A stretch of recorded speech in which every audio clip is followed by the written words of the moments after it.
Bon, on se lance aujourd'hui dans un sujet absolument clé en gestion de projet. Comment on fait pour estimer les coûts quand, au début, on est un peu dans le brouillard? C'est un vrai défi et on va voir ensemble les méthodes pour y arriver. Alors, cette question, elle est au cœur de tout. Est-ce qu'un budget, c'est juste un chiffre sur un papier, ou est-ce que ça scelle carrément le destin d'un projet? Parce qu'un budget mal ficelé dès le départ, eh bien, c'est la quasi-assurance que le projet va droit dans le mur, parfois même avant d'avoir vraiment commencé. Et ce n'est pas juste une impression, hein, c'est un fait. Les sources sont claires là-dessus. La budgétisation, c'est vraiment un des leviers les plus critiques.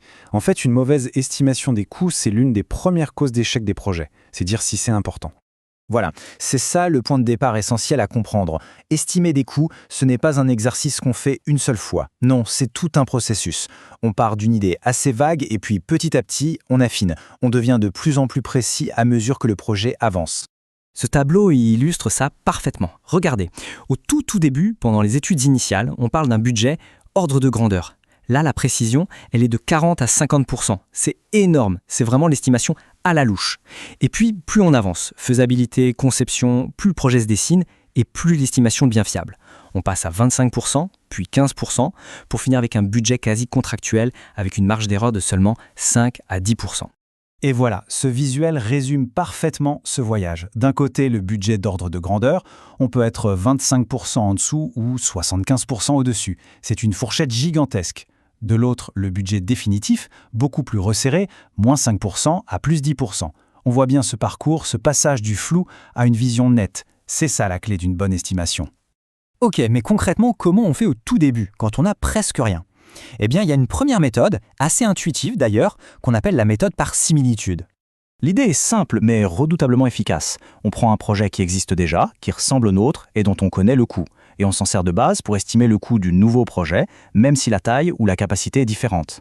C'est hyper pratique parce que ça demande très peu d'infos détaillées. C'est parfait pour avoir ce fameux budget d'ordre de grandeur dont on parlait. Et tout ça, ça repose sur une formule mathématique. Alors elle peut faire un peu peur comme ça, mais en fait, elle est logique.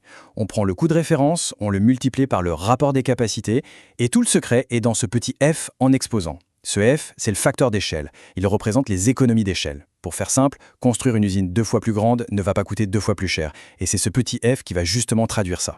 Alors, la question c'est, il vaut combien ce fameux facteur F?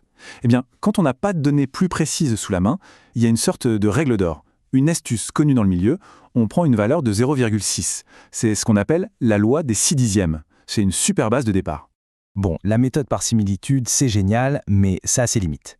Imaginez un projet tellement innovant qu'il n'y a tout simplement pas de référence comparable. On fait comment? Eh bien, on change de fusil d'épaule. On va se concentrer sur ce qu'il y a de plus concret, les équipements principaux. Et ça, c'est le principe de la méthode de Lang. Là, la philosophie est complètement différente. On part d'un postulat simple, le coût total d'une installation industrielle est directement lié au prix de ses équipements majeurs. C'est assez logique finalement. Le coût des machines, des réacteurs, des cuves, c'est en quelque sorte le squelette financier du projet. Le reste viendra se greffer dessus. Et ce qui est vraiment intelligent avec cette méthode, c'est qu'on utilise un facteur, le facteur de Lang, qui va dépendre de la nature du projet. Regardez ce tableau. Pour un processus qui traite des produits solides, on multiplie le coût des équipements par 3,10. Mais si on passe à des liquides, hop, le facteur grimpe à 4,74. Et pourquoi une telle différence? C'est simple. Qui dit liquide, dit tuyauterie, pompe, vanne, instruments de mesure, bref, toute une infrastructure bien plus complexe et coûteuse qui est prise en compte par ce facteur. D'accord, on a ces méthodes, on a ces chiffres, mais au fond, à quoi ça sert d'avoir une estimation si tôt dans le projet alors qu'elle est encore imprécise? Quel est le vrai pouvoir de ce premier chiffre? Résumons un peu. On a vu que la précision de l'estimation évolue avec le projet. On a la méthode par similitude, parfaite quand on a un projet de référence, et on a la méthode de Lang qui se base sur le coût des équipements. Ces deux approches sont des outils super puissants pour établir les budgets d'ordre de grandeur. Et c'est ça qui est crucial. Elles donnent le chiffre de départ, le chiffre qui permet de dire go ou no go, et souvent celui qui permet d'aller chercher les premiers financements. Et c'est là-dessus qu'on va conclure.